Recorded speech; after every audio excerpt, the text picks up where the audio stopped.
Halo Bedikers, kali ini aku akan berbagi informasi menarik tentang perbedaan sapi dan banteng.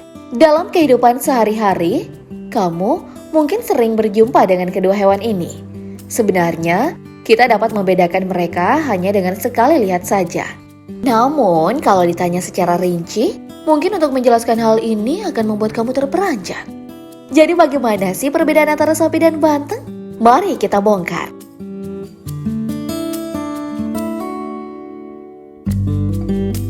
Sama seperti hewan-hewan lain, sapi dan banteng tentunya mempunyai golongan spesies juga dong ya. Sapi adalah hewan ternak anggota genus Bovidae dan anak suku Bovinae. Awalnya, sapi diidentifikasi sebagai 3 spesies terpisah, yaitu Bos taurus, Bos indicus, dan Bos primigenius atau auroch yang telah punah.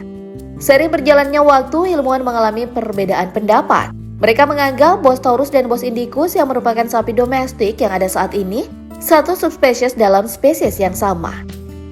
Beberapa ilmuwan kemudian berpendapat bahwa auroch dan sapi domestik masih tergolong satu spesies. Sapi kemudian diklasifikasikan dalam spesies Bos taurus yang terdiri atas 3 subspesies, yaitu Bos taurus primigenius, Bos taurus taurus, dan Bos taurus indicus.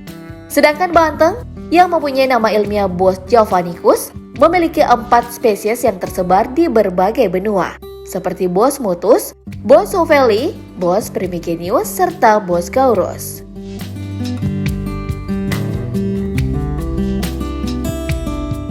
Kemudian mari kita berbicara tentang habitat kedua hewan ini. Siapa nih yang di daerah tempat tinggalnya banyak habitat sapi dan banteng?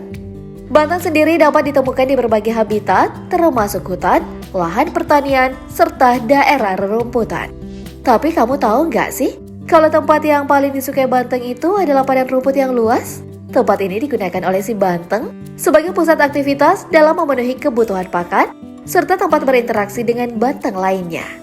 Termasuk tempat untuk kawin, melahirkan, dan membesarkan anak. Bisa dibilang padang rumput adalah rumahnya. Nah, setelah makan di padang rumput, pastinya banteng-banteng ini haus ya. Sungai merupakan sumber air yang penting, demikian pula pantai sebagai sumber air asin untuk memenuhi kebutuhan akan garam. Sementara untuk banteng liar, hutan adalah tempat berlindung yang penting dari gangguan cuaca, pemangsa, dan juga kehadiran manusia. Sementara untuk hewan ternak seperti sapi, habitatnya harus mempunyai pakan yang melimpah dan tersedianya air untuk minum. Habitat sapi yang standar adalah daratan yang mempunyai rumput dan cadangan air yang cukup. Pada saat ini, habitat sapi berada di dekat pemukiman, dan habitat sapi saat ini menggunakan sistem kandang. Bentuk dari pemeliharaan intensif berbeda dengan pemeliharaan tradisional, di mana pemeliharaan tradisional sapi dibiarkan hidup dan berkembang biak di alam. Biasanya sih di perkebunan ya, Bedikers.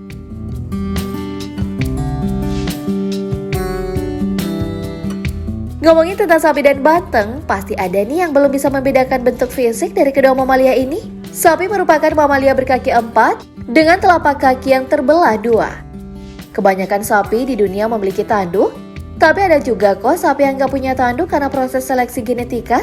Dan yang membedakannya dengan banteng, tanduk sapi ini lebih pendek dan tidak bervariasi. Sebagai hewan ruminansia atau memamah biak, sapi mengolah makanannya dalam 2 tahap. Pertama dengan menelan makanan mentah, kemudian mengeluarkan makanan yang telah setengah dicerna dari perutnya untuk dikunyah kembali di dalam mulut.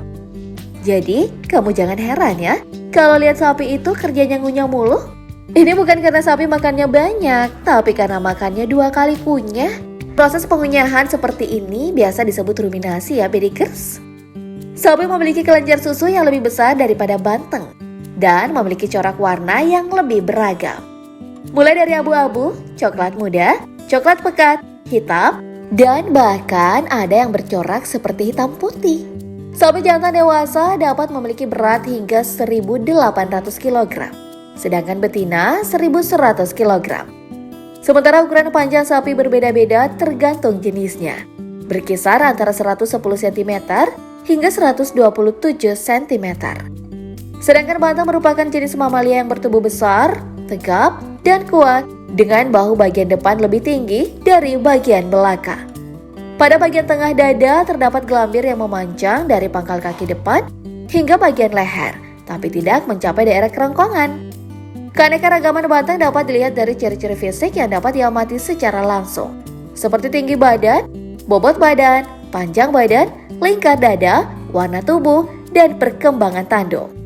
Banteng memiliki panjang antara 1,9 meter hingga 2,25 meter dari tubuh hingga kepala. Banteng liar biasanya lebih besar dan berat dibanding banteng yang telah diternakan. Berat banteng liar berkisar antara 590 sampai 670 kg untuk betina dan 600 sampai 800 kg untuk pejantan. Banteng jantan dan betina juga mempunyai tanduk yang berbeda dalam ukuran, bentuk, dan terdapat beberapa variasi tipe tanduk pada kedua jenis kelamin. Panjang tanduk banteng jantan dewasa rata-rata 41,5 cm, sedangkan betina dewasa 28 cm. Banteng memiliki ciri khusus yang sangat jelas bila dibandingkan dengan sapi, yakni terdapat warna putih pada kaki bagian bawah dan pantat, punuk putih, serta warna putih di sekitar mata dan moncongnya.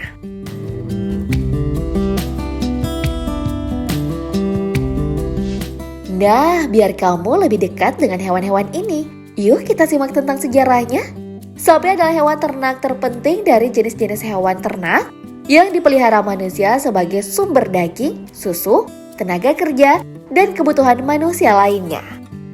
Ternak sapi menghasilkan sekitar 50% kebutuhan daging di dunia, 95% kebutuhan susu, dan kulitnya menghasilkan 85% kebutuhan kulit untuk sepatu. Sapi sebagai hewan ternak belum bisa diketahui secara pasti kapan mulai diternakan, sebab setiap daerah atau negara mempunyai perkembangan yang berbeda-beda. Mesir misalnya 8.000 tahun sebelum Masehi telah mengenal sapi peliharaan. Demikian pula Mesopotamia dan India, tapi di daerah Eropa dan Cina baru diketahui sekitar 6.000 tahun sebelum Masehi. Namun peternakan sapi dengan skala besar ternyata memiliki dampak buruk terhadap lingkungan, lebih Diggers. Dilansir dari laman pemanasanglobal.net, diperlukan lebih dari 200.000 liter air untuk memproduksi 1 kg daging sapi. Sejak 1990-an, sekitar 90% pengundulan hutan Amazon dikarenakan pembersihan lahan untuk tempat merumput sapi atau menanam makanan untuk peternakan. Belum lagi, fakta bahwa ternyata 51% usaha peternakan mempengaruhi pemanasan global dari efek rumah kaca yang dihasilkan. Nah, sementara domestikasi banteng diperkirakan telah beranjak sejak 3.500 sebelum Masehi di Jawa dan daratan Asia Tenggara. Saat ini sebagian besar populasi banteng ternak dikenal sebagai sapi Bali dan diternakan di Indonesia. Banteng ternak bersifat jinak dan mampu bertahan di cuaca panas dan lembab. Selain itu, hewan ini mampu tumbuh dan mempertahankan bobot tubuh normal sekalipun diberikan pakan kualitas rendah. Peternakan hewan ini terutama dilakukan untuk dagingnya yang banyak diminati dan disebut empuk dan lembut. Kadang banteng ini juga digunakan untuk hewan pekerja di bidang pertanian. Dibandingkan dengan sapi, banteng memiliki produksi susu yang lebih rendah.